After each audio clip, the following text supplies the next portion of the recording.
Pas ngjarjes së rënde e cila ndodhi një ditë më parë në kryeqytet, gjykata e shkallës së parë në Vlorë ka vendosur që përgjatë kësaj të marte të pezullojë në total proceset gjyqësore, me përjashtim të masave të sigurisë, të cilat do të vazhdojnë që të ndodhin edhe sot në gjykatën e shkallës së parë, ndërsa për ditët në vijim pritet që të shihet se çfarë vendimi do të merret, nëse do të vazhdojë ky pezullim, bojkot i çështjeve gjyqësore apo situata do t'i rikthehet normalitetit.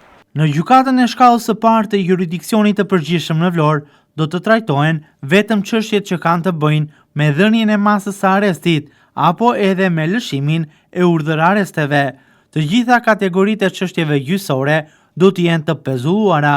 Ky vendim është marrë nga vetë trupa gjyqësore, por edhe prokurorë të Vlorës, të cilët kanë vendosur pezullimin e të gjitha çështjeve këtë javë. Ky vendim vjen në shenjë respekti dhe solidariteti për ngjarjen e rëndë të humbjes së jetës në mënyrë tragjike në krye të detyrës të gjyqtarit të gjykatës së apelit të jurisdiksionit të përgjithshëm, zotit Astrid Kalaja, edhe për faktin se shumë prej gjyqtarëve, por edhe prokurorëve të Vlorës, madje dhe avokat, kishin marrëdhënie pune.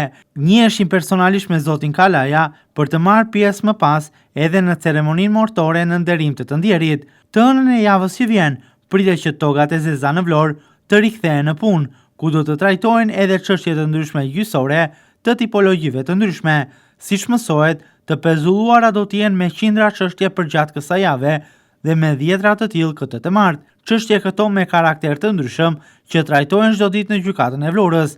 Ndërkohë, me dhjetra qytetarë edhe përgjatë kësaj të marte kanë ardhur në dyert e gjykatës për çështje të ndryshme penale dhe civile, por ju kanë thënë se proceset janë anuluar dhe janë rikthyer sërish në banesë. Rasti i vrasjes së gjyqtarit të gjykatës së apelit në Tiranë në sallën e gjyqit është një këmban alarmi edhe për vetë kushtet e sigurisë së gjykatës së shkallës së parë të jurisdiksionit të përgjithshëm në Vlorë, çka ka detyruar këtë të martë policinë e shtetit të vinë në gjykatë dhe të kryejë kontrolle për plotësimin e kushteve të sigurisë si dhe kritereve të sigurisë. Kontrolle këto rutinë që kryen çdo javë në ambientet e gjykatës, por për shkak të rastit në fjalë kanë qenë më të imtësishme duke kontrolluar në detaje. Ndërkohë, nga një vëzhgim i kryer brenda institucionit nga televizioni 6+1 Vlora, vjetër edhe konstatohet se detektori metaleve është në funksion.